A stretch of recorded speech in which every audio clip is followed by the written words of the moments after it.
السلام علیکم ورحمۃ اللہ وبرکاتہ۔ کل کے سبق میں ہم نے پڑھی تھی مد لازم کب، کہاں اور کیسے پڑھی جاتی ہے۔ آج کے سبق میں ہم پڑھیں گے مد متصل، مد واجب کیا ہے اور مد منفصل کیا ہے اور کیسے پڑھی جاتی ہے۔ اعوذ باللہ من الشیطان الرجیم، بسم اللہ الرحمن الرحیم۔ جیم زبر جا، زا الف مد زبر زا، جزا حمزہ دو زبر ان، جزا ان۔ زا حروف مدہ ہے، اس کے بعد حمزہ آنے کی وجہ سے زا کے اوپر مد آئی ہے۔ حروف مدہ کے بعد اگر حمزہ آ جائے اسی کلمے کے اندر تو یہ مد متصل اور مد واجب ہوتی ہے۔ اس کو کھینچنا ضروری ہے 4 سے 5 الف کے برابر۔ آپ کو کیسے پتہ چلے گا جی 5 الف کی مقدار کیا ہے؟ آپ ایک مٹھی کو بند کر لیجئے اور باری باری سب کو کھول لیں۔ جب یہ 5 انگلیاں کھل جائیں گی تو یہی 5 الف کی مقدار ہوتی ہے۔ اتنی ہی دیر اس مد کو لمبا کرتے ہیں۔ جزاءً، حمزہ کے اوپر حرکت تنوین ہے، تنوین کے اوپر 1 الف کے برابر رک کر غنہ کرتے ہیں۔ اور تنوین کسے کہتے ہیں جی؟ 2 زبر 2 زیر 2 پیش کو تنوین کہتے ہیں۔ اگر ہم اس لفظ کے اوپر سٹاپ کریں گے، وقف کریں گے تو کیسے کریں گے؟ تو 2 زبر کا قاعدہ یہ ہے کہ 2 زبر والی تنوین وقف کی حالت میں 1 الف سے بدل جاتی ہے، مطلب اس کو 1 الف کے برابر کھینچ کر پڑھتے ہیں۔ جزاءً، وقف کی صورت میں جزاء، حمزہ لام زبر ال، میم زبر ما، الما، لام کھڑی مد زبر لا، الملا، حمزہ زیر ای، الملائی، کاف زبر کا، الملائکہ، تا پیش تو، الملائکۃ۔ ادھر بھی لام حروف مدہ ہے، اس کے اوپر جو حرکت ہے کھڑی زبر کی یہ بھی حروف مدہ کی مانند ہوتی ہے۔ اور اس کے بعد بھی حمزہ اسی کلمے کے اندر آ رہا ہے تو یہ بھی کیا ہوئی؟ مد متصل اور مد واجب۔ اس کو بھی 5 الف کے برابر کھینچ کر لمبا کرنا ہے۔ اگر ہم اس لفظ کے اوپر سانس توڑیں گے، سٹاپ کریں گے، وقف کریں گے تو کیسے کریں گے؟ تو اس کا آخری حرف کیا ہے؟ گول تا۔ تو گول تا کا کیا قاعدہ ہے وقف کی صورت میں؟ گول تا کا وقف کی صورت میں یہ قاعدہ ہے کہ یہ وقف کی حالت میں ہائے ساکنہ سے بدل جاتی ہے، یعنی کہ یہ گول تا گول ہا پڑھی جائے گی اور وہ بھی ساکن پڑھی جائے گی۔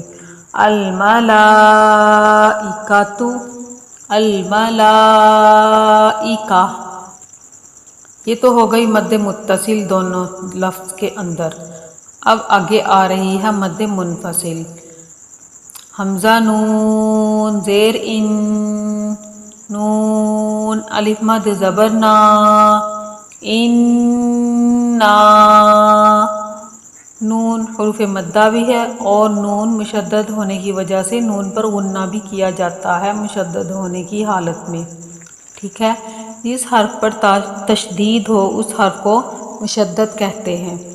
تو نون حروف مدہ ہے، اس کے بعد حمزہ آ رہا ہے اگلے کلمے میں، ٹھیک ہے۔ نیکسٹ لیٹر میں حمزہ آنے کی وجہ سے نون کے اوپر جو مد ہوگی یہ مد منفصل ہوگی، اس کو مد جائز بھی کہتے ہیں۔ مطلب کہ اس کو 2 سے 3 الف کے برابر لمبا کریں گے، اگر نہ بھی کریں گے، کم کریں گے تو کوئی حرج نہیں ہوگا، ٹھیک ہے۔ اتنا ضروری بھی نہیں ہے اگر ہم نہ کریں گے تو۔ انا، نون پہ غنہ بھی کریں گے اور مد ہونے کی وجہ سے تھوڑا لمبا بھی کریں گے۔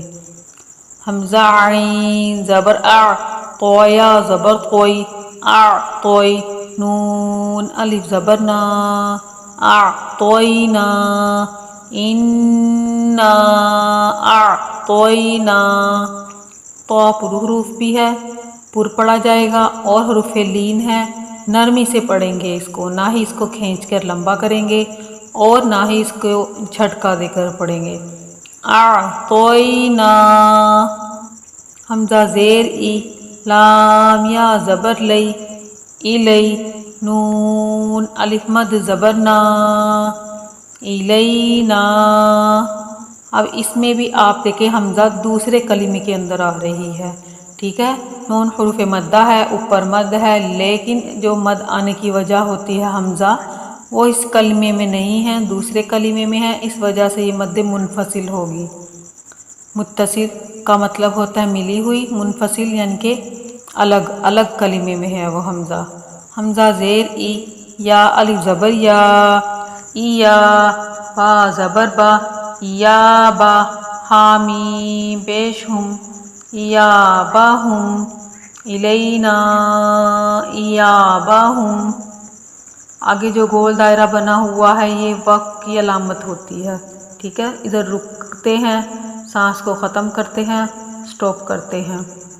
خوا یا زبر خوئی، را یا دو زبر روئیں، را یا دو زبر روئیں، خوئی روئیں، یا زبر یا، خوئی روئیں یا، را زبر را، خوئی روئیں یا را، ہا الٹا پیش ہو، خوئی روئیں یا را ہو۔ اس کے آگے بھی گول دائرہ وقف کی علامت ہے، تو ادھر ہم وقف کیسے کریں گے؟ ہا کو ساکن کر کے، خوئی روئیں یا را۔ اچھا، را کے اوپر حرکت تنوین ہونے کی وجہ سے یہاں پر غنہ ہوگا، اور غنہ کون سا ہوگا؟ ادغام بالغنہ، ٹھیک ہے۔ را کو یا میں داخل کرتے ہوئے غنہ کر کے پڑھیں گے۔ حروف حروف ادغام ہیں 6، یعنی کہ ایک حرف کو دوسرے کے اندر داخل کر کے پڑھنے والے حروف ہیں 6، جن کا مجموعہ یرملون ہے۔ ان میں سے جو 4 حروف ہیں یہ ان پہ تو ادغام ہوتا ہے جی غنے کے ساتھ، 2 پہ ہوتا ہے بلا غنہ یعنی کہ بغیر غنہ کے، اور وہ 2 کون سے ہیں؟ لام اور را۔ جیسے ہم نے پیچھے پڑھا ہے مر ربی کا، اس میں نون جو ہوتا ہے وہ حذف ہو جاتا ہے۔ تو ادھر حرکت تنوین کے بعد یا کے اوپر جو غنہ ہوگا وہ ادغام بالغنہ ہوگا، اس کو کہتے ہیں ادغام بالغنہ۔ خیر یا را۔ گرین حروف جتنے بھی سبق کے اندر ہیں یہ تھک لیٹر ہیں، یہ پور پڑھے جانے والے حروف ہیں۔ شین را زبر شر، را یا دو زبر رئیں، شر رئیں، ٹھیک ہے۔ غنہ کرنا ہے را کو یا میں داخل کرتے ہوئے، را یا دو زبر رئیں، شر رئیں، یا زبر یا، شر رئیں یا، را زبر را، شر رئیں یا را، ہا الٹا پیش ہو، شر رئیں یا را ہو۔ ہا کو ساکن کر کے ادھر وقف کریں گے، شر رئیں یا را۔ چینل پہ نئے ہیں تو سبسکرائب کر دیں، ویڈیو اچھی لگتی ہے تو لائک کر دیں، سبسکرائب ضرور کر دیا کریں میرے چینل کو، اور ساتھ میں لگی گھنٹی کے آئیکن کو بھی ضرور پریس کر دیں۔ السلام علیکم ورحمۃ اللہ وبرکاتہ۔